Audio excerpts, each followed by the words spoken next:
अस्सलाम वालेकुम। कैसे हैं आप सब लोग? उम्मीद करती हूँ कि सब ठीक होंगे। अल्हम्दुलिल्लाह मैं भी ठीक हूँ। और सुबह हो गई है और बच्चों को स्कूल भेजने के बाद मुझे सडन ही इत्तला मिली कि मेरी दादू की डेथ हो गई है। तो फिर मुझे वहाँ जाना पड़ा जल्दी जल्दी। हमारा घर पास ही है, तो वहाँ मैं चली गई और काफ़ी देर के बाद, काफ़ी टाइम गुज़रने के बाद ना, एक तो मैंने नाश्ता भी नहीं किया हुआ था और ऊपर से रोने की वजह से मेरा सर इतना भारी हो रहा था। तो हमारे यहाँ ये है, ये रिवाज है कि जब तक मैयत का जनाज़ा नहीं हो जाता या घर पे जब तक मैयत होती है तब तक उससे पहले खाना नहीं बनता हमारे घरों में। हमारे घरों में सब में नहीं, जिस घर में मैयत होती है, जिस घर की फौतगी हुई होती है उस घर में खाना नहीं बनता। फिर जब जनाज़ा हो जाता है या घर से मैयत चला जाता है तो उसके बाद खाना देते हैं वो। तो फिर मैंने नाश्ता भी नहीं किया हुआ था और उस घर में तो बनना नहीं था। तो फिर मैं आई अपने घर, थोड़ी देर मैंने रेस्ट की। रेस्ट क्या की, मैं दूध भी लेके आना था, सुबह का टाइम था तो दूध मैं ले आई। तो उधर उन्होंने मुझे साग भी दिया जहाँ से हम दूध लेते हैं। तो ये देखें, गरम गरम साग था, अभी उनका बना था, तो उन्होंने मुझे वो भी दिया। और ये अभी पीसने वाला था, साग ग्राइंड करने वाला था। मैंने सोचा मैं जल्दी जल्दी ग्राइंड कर लेती हूँ ग्राइंडर में डाल के। और जब मैंने ग्राइंडर में डाला और बटन ऑन किया तो लाइट ही नहीं थी। मैंने पहले चेक नहीं की थी और बाद में जी लाइट नहीं थी। तो फिर मुझे ये बड़ा हुआ कि ये अब क्या करूं। फिर मैंने ना दौरी में इसे भी बारीक सा पीस लिया। थोड़ा सा मुश्किल होता है, दौरी में मेहनत लगती है, लेकिन मैंने इसे पीस लिया। और उसके बाद मैंने इसे बस मिर्चों का तड़का लगा के और इसे बनाया। साथ मैंने रोटी बनाई, साथ मैंने दूध बॉयल किया। और आँखों में इतना शदीद दर्द हो रहा था तो फिर मैंने थोड़ी सी रेस्ट की, थोड़ी सी देर आंखें बंद करके लेटी कि थोड़ा सा मुझे सुकून आ जाए। और उसके बाद मैंने वापस जाना था फौतकी वाले घर और वहाँ मैंने गुस्ल दिलाना था दादी को खुद ही। कुछ औरतें और भी होंगी साथ और मैं भी। अच्छा, मेरे अब्बू लोग बहुत छोटे छोटे थे, बल्कि मेरे चाचू तो बिल्कुल 6 माह के या इससे भी कम के थे जब मेरी दादू की डेथ हो गई थी। मेरी दादू को कैंसर थी, तो मेरी सकी दादू की डेथ हो गई थी। तो मेरे अब्बू लोग बहुत छोटे छोटे रह गए थे। तो ये जो दादू जिनकी आई डेथ हुई है ना, ये मेरे अब्बू लोगों की चाची थी। और फिर इन्होंने मेरे अब्बू लोगों को पाला था और ये बहुत अच्छी थी। और हमने तो फिर अपनी दादू देखी हुई नहीं थी और हमने तो पैदाइश के बाद यही अपनी दादू देखी हैं, इन्हीं को समझा है। और यही ज़ाहिर सी बात है, जब मेरे अब्बू लोगों को इन्होंने पाला हुआ था तो हमने तो यही पता था कि यही हमारी दादू है। तो हम इनके साथ बहुत मतलब अटैच थी। मैं तो ख़ास तौर पर मुझे बहुत इनसे लगाव था और प्यार था। मुझे दादी का वैसे ही शौक़ था, तो फिर इनको ही दादी पाया देखा और फिर मुझे इनसे बहुत मोहब्बत थी। तो अब आज इनकी डेथ मेरे लिए बहुत सैड न्यूज़ थी।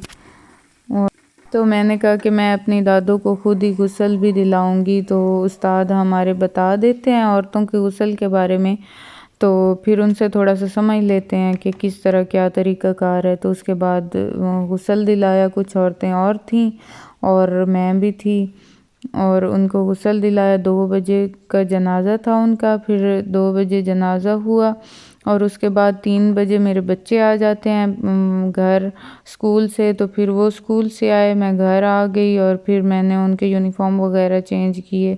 और शाहबान वापस आके बहुत रोई दादू के लिए और बहुत वो भी उदास थी, क्योंकि वो भी मेरे साथ हर वक्त दादू के पास जाती थी मिलने वगैरह और उन्हें पता था कि ये मामा की दादू हैं।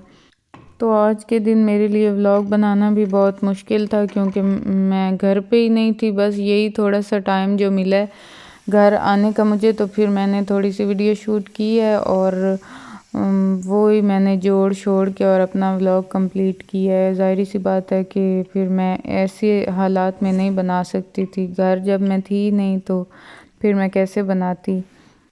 और कल के दिन कुलखानी भी है, तो कल भी थोड़ा सा मुश्किल तो होगा बनाना। लेकिन देखते हैं अब क्या रूटीन बनती है कल की भी।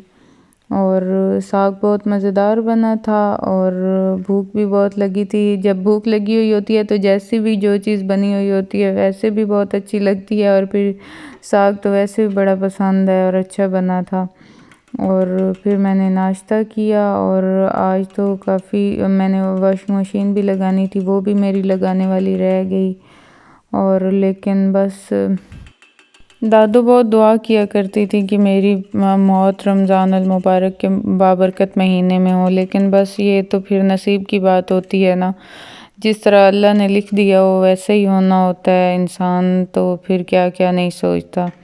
तो अल्लाह ताला उनकी मग़फ़िरत करे, और आप लोग भी उनकी मग़फ़िरत के लिए दुआ कीजिएगा, और अल्लाह आगे उनके लिए आसानियाँ पैदा करे। और दुनिया में उन्होंने बहुत अच्छा, मतलब सबके साथ बहुत अच्छा उन्होंने निभाई है। यहाँ फ्रॉड हो रहा है और यहाँ पढ़ाई हो रही है। ये मेरा शहज़ादा बेटा पढ़ रहा है माशाल्लाह, अपना होमवर्क कर रहा है, और शाहबान बस कुछ फ्रॉड है और कुछ तबीयत ख़राब है, इस वजह से ये अपना होमवर्क किए बगैर ही सोई पड़ी है।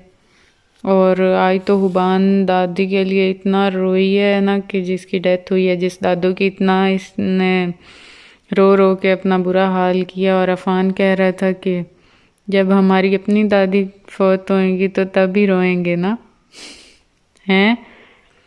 ऐसे कह रहे थे। क्यों, दूसरी दादू कुछ नहीं लगती थी? ऐसे कहते हैं कोई? लगती थी। तो फिर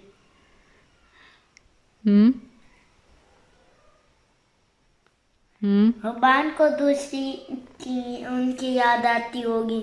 मुझे उनकी याद आती है दूसरों की। अच्छा, चलो भाई। अफान कह रहा था मैं तो अपनी दादी की मेरी दादी फौत हुई तो मैं तब रहूँगा।